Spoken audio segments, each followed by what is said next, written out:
at exactly 2:17 p.m. on an otherwise ordinary Tuesday. Margaret Cole's world shattered in a single, devastating sentence. Your husband, William, didn't make it.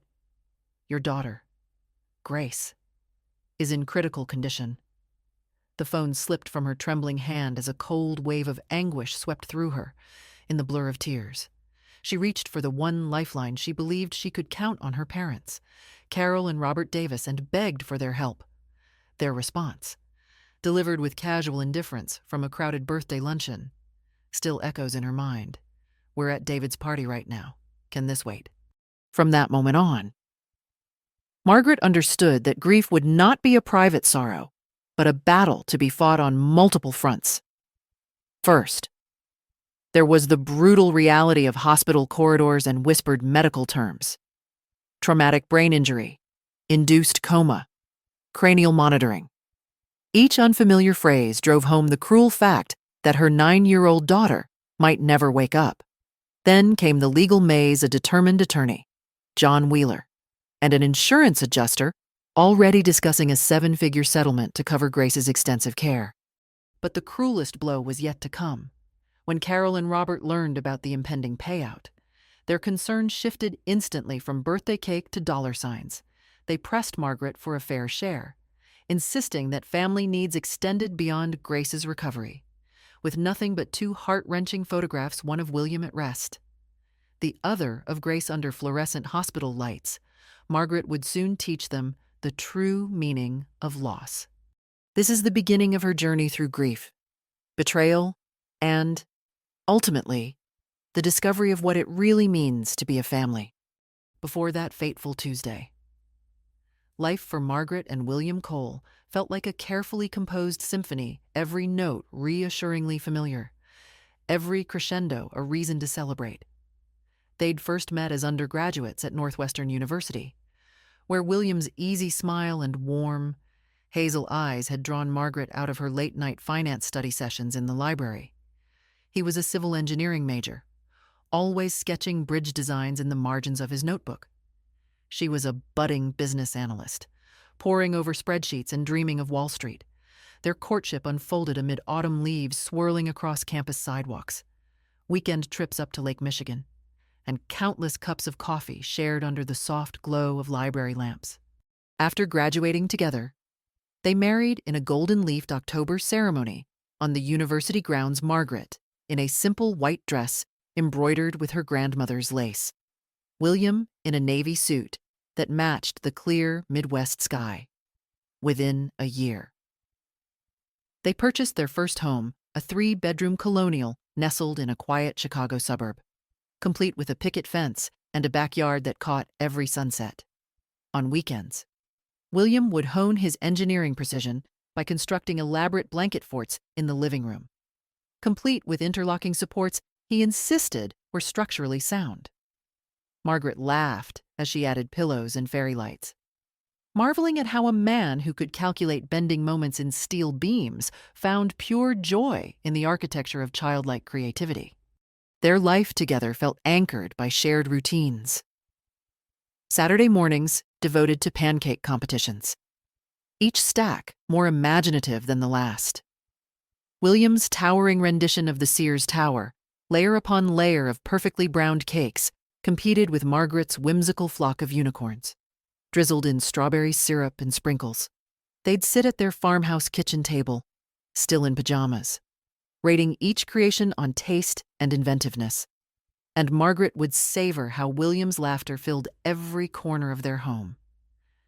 Sunday evenings meant board games, usually chess, where William patiently taught Margaret the Sicilian defense. And she, in turn, reminded him that sometimes brilliance means sacrificing a rook for a dazzling surprise. But the path to parenthood had its own trials. Years of fertility treatments left both of them drained by endless appointments and heartache. 3 miscarriages later, the resolve to keep trying felt almost heroic. Then, one crisp spring morning, they learned they were expecting again, on the day their daughter was born. Little Grace Elizabeth weighed a healthy 6 pounds 2 ounces and arrived with her father's hazel eyes and her mother's determined chin. Margaret cradled her in the hospital bassinet, tears blurring the world into a soft focus, as William whispered promises of blanket forts and pancakes to come. Bringing Grace home completed their dream. The backyard swing set became her first playground, and William soon rigged a simple pulley to hoist her chariot up and down like a pirate's lookout. Margaret spent afternoons showing Grace how to bake cookies in their sunlit kitchen, carefully measuring flour in cups and butter in tablespoons. Precious rituals of domestic bliss. Little by little, their home transformed into a warm haven of family traditions. Saturday pancake art, Sunday fort building, nightly bedtime stories beneath a canopy of glow-in-the-dark stars. Grace's favorite was the one about the brave little architect who built bridges to connect people's hearts. A tale William had made up on the spot, and Margaret had written down in a notebook she hoped to share with Grace one day. Every autumn, they'd pack up the car for a road trip across the Midwest, visiting lighthouses along Lake Michigan's shoreline or exploring quaint farms where they bought pumpkins and corn mazes. Margaret would read aloud from her favorite novels while William drove winding country roads. The late afternoon sun, casting long shadows through the windshield. Grace, snug in her car seat, slept on her mother's shoulder, dreaming perhaps of pancakes or pillow forts or the engineering marvels her dad would one day show her.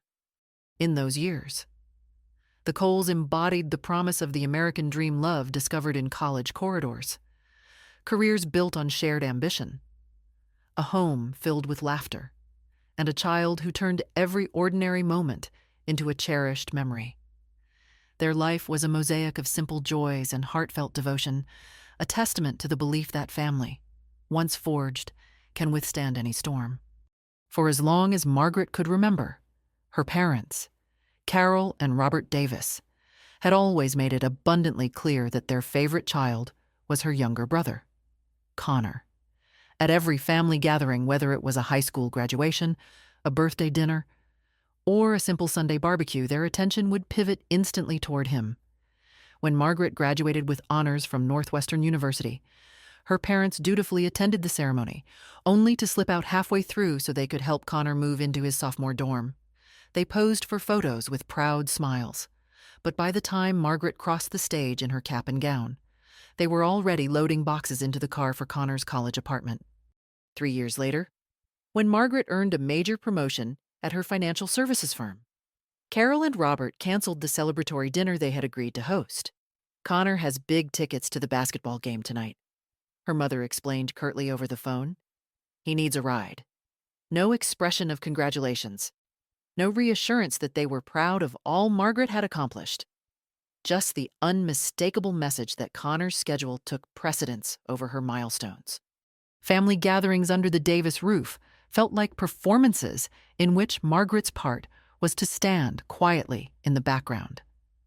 At holiday dinners, her mother would interrupt Margaret's carefully prepared anecdotes to quiz Connor about his latest college research or his burgeoning network of fraternity friends. Robert, her father, would check his watch during international business updates she shared, as if timing how long he could endure before escaping. Each careless glance and hushed aside reminded Margaret that no matter how many championships she won at work or what titles she collected, she would always be second in their affections. It was William, her husband of 8 years, who recognized the toll this favoritism was taking on her spirit. At family events, when Margaret's parents dismissed her stories, William would gently squeeze her hand under the table and whisper, "You are more than enough." He guided her to the bright side of her achievements, reminding her of the life they were building together, anchored by love and mutual respect.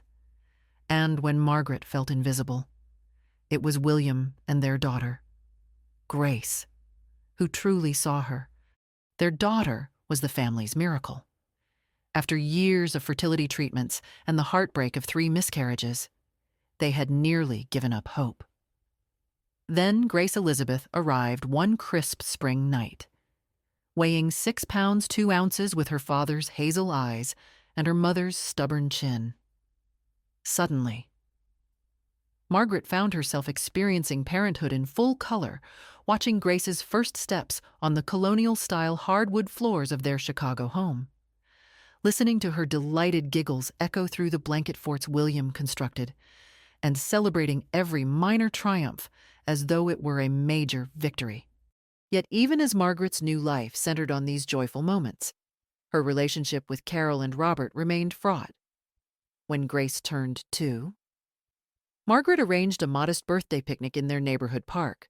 Carol arrived 30 minutes late, apologizing that she just couldn't get away from helping Connor prepare for a summer internship interview. Robert lingered only long enough to take a few snapshots of Grace blowing out the candles, then excused himself to head back and check on Connor. Their visit lasted fewer minutes than the time it took to light the birthday cake. Margaret learned to steel herself against their indifference. She no longer expected her parents to remember the details of Grace's swim meets or her preschool recitals. Instead, she relied on her own small circle of support. William, of course, and her best friend, Megan, who never hesitated to drop everything when Margaret called in crisis. It was Megan who stayed by her side when Grace was hospitalized after the accident, bringing coffee at dawn and sandwiches she couldn't swallow. It was Megan who contacted William's parents in Florida and helped arrange bereavement leave from work. That unwavering loyalty contrasted so sharply with the lukewarm concern Margaret received from her own parents that she finally understood the true meaning of family. Whenever Margaret felt the sting of parental neglect, she thought of the mornings William spent teaching Grace to backstroke in the community pool, of the pancake competitions that left the kitchen counter strewn with syrup and laughter, of the way Grace's tiny hand fit perfectly in hers. Those memories reminded her that love is shown through presence, through sacrifice, through being there when it matters most. And if her parents could not or would not rise to that standard, then she would redefine family on her own terms. Over time, Margaret's confidence grew. She confronted Carol and Robert when they attempted to discuss the settlement money, holding 2 photographs as proof of her losses. One showed William peacefully, at rest. The other showed Grace fighting for her life under harsh hospital lights, with quiet resolve. She told them the funds would be placed entirely in a trust for Grace's care. "This is what true family looks like," Margaret said. "True family shows up and stays when you need them most." In the aftermath, Margaret found profound peace in her chosen family, her daughter, her husband, her friends, and even the caring medical staff who became extended family through long nights in the pediatric ICU. She learned that genuine love does not demand accolades or attention. It simply sustains you through every trial. And as Grace grew stronger each day, practicing hand squeezes as her first form of conversation, Margaret knew that together they would build a new legacy, one defined not by old wounds of favoritism, but by the steadfast bonds of unconditional support. For 9-year-old Grace Cole, the hours after the crash felt like an eternity suspended between life and death. When Margaret finally reached her daughter's side in the pediatric ICU, she found Grace intubated, her tiny frame engulfed by machines humming in rhythmic unison. The neurosurgeon, Dr. Samuel Brooks, spoke in hushed tones about elevated intracranial pressure, cerebral edema, and the need for a medically induced coma to protect her fragile brain. Each unfamiliar term landed like a blow to Margaret's heart, but she clung to every word, desperate for any shard of hope. That first night, Margaret camped on a stiff hospital recliner beside Grace's bed, the fluorescent lights above doing little to chase away the fog of fear. Nurse Angela Rivera became her anchor, offering gentle explanations of each beeping monitor, guiding her through the tension of waiting and insisting she rest when exhaustion threatened to overtake her. "Your daughter needs you at full strength," Angela reminded her, tucking an extra blanket around Margaret's shoulders. In those dark hours, Every footstep in the corridor and every shift change felt momentous, as though Grace's fate hung on the slightest whisper of news. By day 2, radiology reports confirmed that the traumatic brain injury was stabilizing. But Grace also had multiple broken ribs, a punctured lung, and a fractured left femur. Physical therapist Daniel Pierce arrived to demonstrate passive range of motion exercises, gentle stretches to prevent muscle atrophy, while Grace remained unconscious. "We're keeping her body ready," he explained, guiding Margaret's hands through each movement. These small rituals became rituals of hope, every bend of the knee, every slight rotation of the arm, a promise that Grace's body could still respond. The legal and financial aftermath unfolded in parallel. An attorney, John Wheeler, visited to discuss the family's rights and the timeline for filing suit against the intoxicated driver, though his presence reassured Margaret that someone else was guiding the paperwork. Each mention of civil settlement and long-term care trust felt like salt in her open wounds. No amount of money could buy back the laughter that once bubbled through their home or undo the damage done to her daughter's innocent world. As the first week passed, Grace's condition teetered between stability and crisis. Margaret lived on a diet of vending machine coffee and hospital cafeteria sandwiches she could barely taste. She alternated between sitting vigil by Grace's side and stepping into the waiting area, where she would weep into her hands or call her best friend, Megan, for strength. It was Megan who arranged childcare for Margaret's elderly in-laws so they could travel from Florida without worrying about logistics, a stark contrast to the cold indifference Margaret had felt from her own parents. Then, on the 4th night, something miraculous happened. Grace's finger twitched. Margaret nearly collapsed with relief as Dr. Brooks confirmed it was a deliberate movement, an early sign that her daughter was emerging from the coma. Over the next days, Grace's eyelids fluttered. She grimaced at pinpricks. And finally, with monumental effort, she squeezed Margaret's hand in response to a simple yes or no question. It was more triumphant than any victory they had known, proof that the spirited little girl who once built blanket forts and dominated pancake contests still lived within. Grace's slow journey back to consciousness marked the beginning of a new chapter, one defined by countless therapy sessions, endless medical appointments, and the unshakable bond between mother and daughter. Though her body bore the scars of that tragic afternoon, a femur pin, healed rib fractures, and lingering cognitive challenges, Grace's resilient spirit shone brighter than ever. And for Margaret, every guarded smile and every thoughtful hand squeeze became the truest measure of hope, a reminder that love, presence, and unwavering dedication could guide her daughter home after the whirlwind of surgeries and sleepless nights in the pediatric intensive care unit. Margaret found herself thrust headlong into another unfamiliar battleground, the maze of legal and financial negotiations that would determine her daughter's and her own future stability.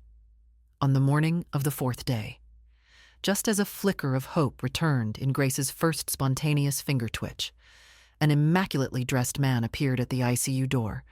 He introduced himself in measured tones as John Wheeler, a seasoned personal injury attorney specializing in wrongful death and catastrophic injury claims. His neatly pressed suit and polished briefcase contrasted sharply with Margaret's rumpled pajamas and the sterile hospital gowns hanging on the nearby hooks. John sat beside her on a plastic chair and laid out the bare essentials.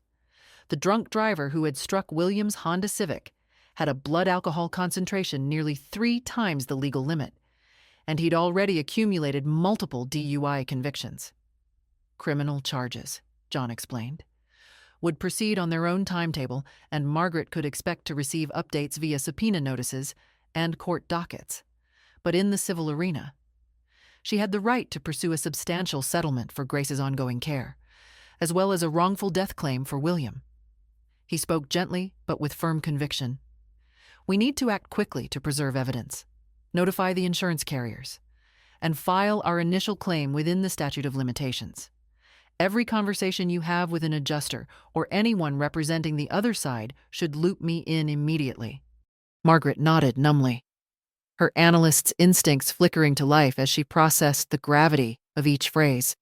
She scribbled notes on the hospital notepad beside her daughter's bed, abbreviating medlegal, D&O, and structure settlement in the margins.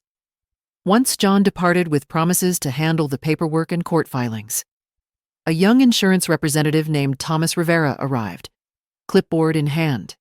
He offered condolences in a quiet voice and reminded her that, under Illinois law, settlement proceeds for both physical injuries and wrongful death damages would generally be exempt from federal and state income taxes. Thomas explained that his company was already calculating preliminary figures.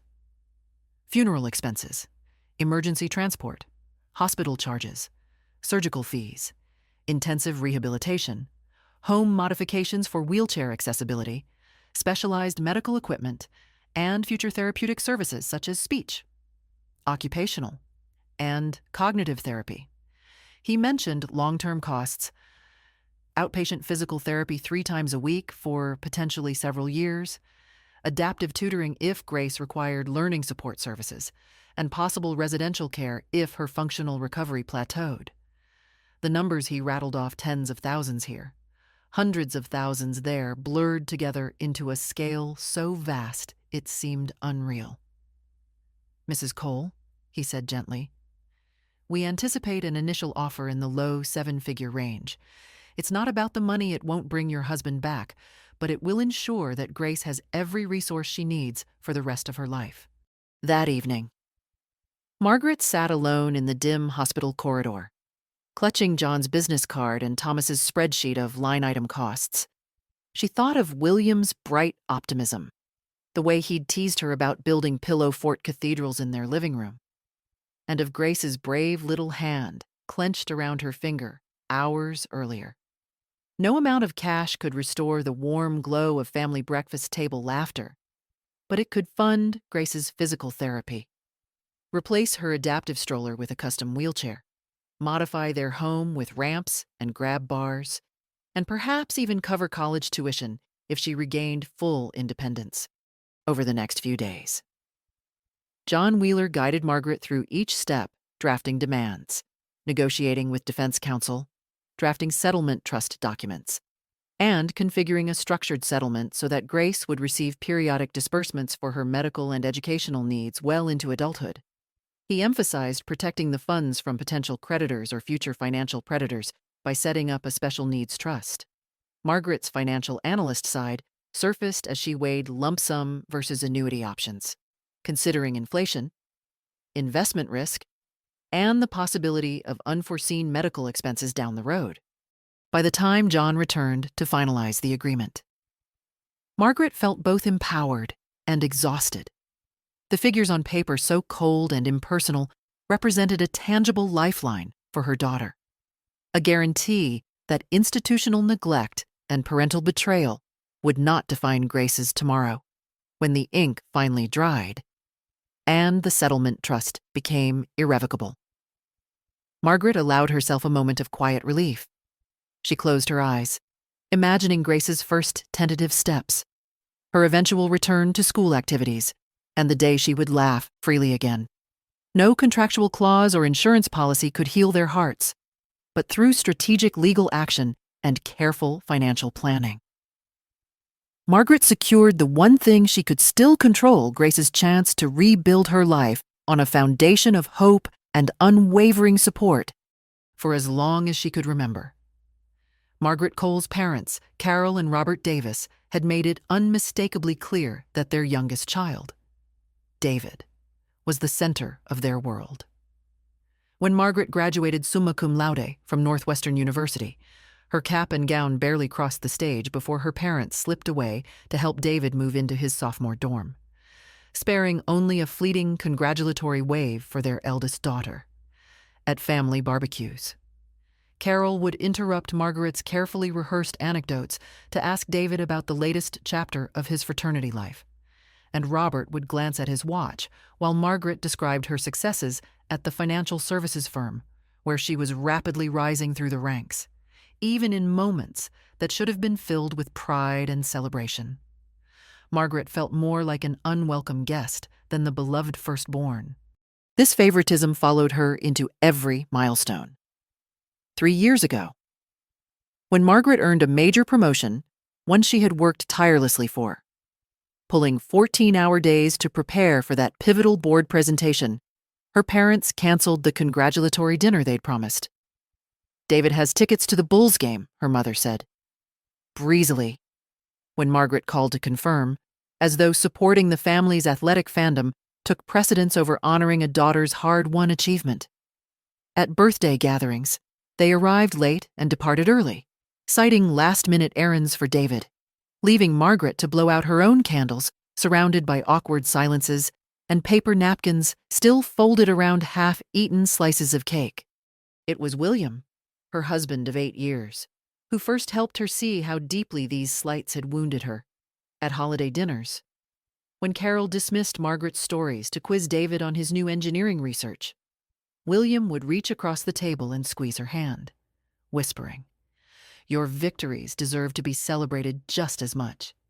He reminded her that in their home, a 3-bedroom colonial in suburban Chicago, they built traditions anchored in mutual respect. Sunday pancake competitions, intricate blanket fort constructions, and nightly reading sessions under glow-in-the-dark stars. With every cheer at Grace's piano recital or proud hug after a community service award, William and their daughter reaffirmed the worth Margaret's own parents often failed to acknowledge. Yet despite William's unwavering support, Margaret carried the pang of parental neglect into her relationship with Carol and Robert. At Grace's second birthday party in the backyard, Carol arrived 45 minutes late, apologizing that she couldn't get away from helping David prepare for an interview with a tech startup. Robert lingered only long enough to pose for a few photos of Grace blowing out candles, then slipped away under the pretense of needing to catch a flight back to Florida, where they maintained a second home, ostensibly for family vacations, but more often to host David's friends. Each departure left Margaret quietly confronting the hollow core of the family bonds her parents touted. Over time, Margaret found herself redefining what family meant, while her parents' actions had once pushed her into a corner of frustration and longing. They also offered clarity true family shows up, without conditions or schedules that always revolve around a golden child. She realized that her own circle, William, Grace, and her steadfast friend Megan embodied the love, presence, and sacrifice she craved. When the unthinkable happened and William was killed in a drunk driving accident, it was Megan who dropped everything to stand by Margaret's side through the emergency room chaos, and William's parents who booked flights to Chicago despite frail health concerns, while Carol and Robert remained conspicuously absent. That stark contrast crystallized a painful lesson. Blood relation does not guarantee devotion. In the aftermath, Margaret confronted her parents with the cold, unvarnished truth. Armed with 2 photographs, one of William lying peacefully in the coroner's care, the other of Grace entangled in ventilator tubing, she gave them a choice: support her daughter unconditionally or step aside forever. The shock in Carol and Robert's eyes was palpable. Their faces drained of color as they recognized the depth of the loss they'd ignored. Margaret's quiet declaration that every penny of the settlement would be placed in a trust for Grace's care closed the chapter on their conditional affection. Today, Margaret's life is shaped by the warmth of those who stayed. She attends parent-teacher conferences hand in hand with Grace, celebrates every tiny triumph in physical therapy, and gathers around the kitchen table with friends whose loyalty never wavered. The Davis family home, now filled with echoes of pancake laughter and the soft click of puzzle pieces, stands in quiet testament to a lesson learned the hard way. Genuine family isn't defined by proximity or obligation, but by unwavering presence when it matters most. Every evening, as the sun dipped below the Chicago skyline, Margaret and William Cole would gather at their farmhouse-style kitchen table with 9-year-old Grace nestled between them. Plates of pasta still warm from the oven gave way to homework assignments and scraps of colored paper as Margaret reviewed Grace's spelling words while William set up the chessboard. At just 6 years old, Grace learned to recognize every piece from the knight's L-shaped move to the queen's sweeping power, and by her 8th birthday, she had famously checkmated her dad in 5 moves, her brown eyes alight with pride. Those moments weren't just about mastering a game, they were lessons in patience, perseverance, and the joy of small victories. As the clock ticked past bedtime, Margaret would tuck Grace into her dolphin print sheets, whispering that life, like chess, requires both strategy and heart. In our busy lives, it's easy to let meaningful rituals slip away, yet it's these simple, shared experiences solving puzzles together, celebrating tiny triumphs, or simply listening without distraction that build the deepest bonds. Whether you're a grandparent teaching your grandchild a favorite card game or finding a few quiet minutes each night to ask about a loved one's day, these rituals remind us that love is shown in presence more than presence. How do you create lasting memories with your family? Share your favorite evening tradition in the comments below. Your story might inspire someone else. And if Grace's journey of resilience and family love touched your heart, please subscribe to our channel for more uplifting stories and practical tips on nurturing connections that last a lifetime.